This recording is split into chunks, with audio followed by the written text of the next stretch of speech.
How often do you take inventory in your mind about how you speak to yourself? Like, for real, what are your honest thoughts about who you are as a person, worth, and all that sort of thing? It can be a really hard battle, and it's something I struggle with, have probably to some level a lot of my life.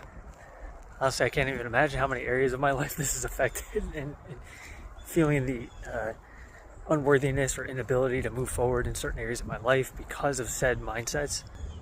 But if you look around at the beauty in this world, everything that God created also created us. And though this world is marred by sin, and because of that we all face different types of issues in our lives. Maybe some of us have major mental or physical ailments that we've always had. But all that will be, for those who put their trust in Him, will be reconciled and restored one day in perfectness. We don't always know exactly why we have certain issues or things that we deal with, but we can't always trust what our minds tell us in a negative sense either. God says that we are fearfully and wonderfully made. Do I have a hard time believing that? Yeah, I do. Sometimes I do. There are days where my anxieties are just, they overtake me. Those days where I'm able to really come into agreement with how, what God does say about me. I do feel better. But it takes work to get that instilled into the heart and let that play out in each area of life.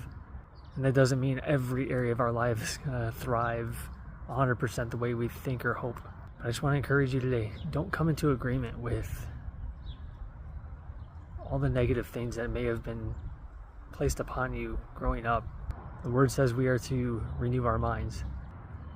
And we are to replace those unhelpful thoughts and beliefs with what He does say about us.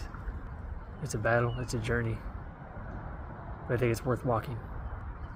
Just don't give up today. You were made with uniqueness and love, and though it might take a battle to make changes, because it takes a while to get head knowledge to become heart knowledge, but I think it'll be worth it in the end. And since this is Holy Week, I invite you to look into Jesus, because He loved you enough to go to that cross despite all of our issues and to die for us. And when that hits you in the heart, like it did for me 4 years ago, a lot changes.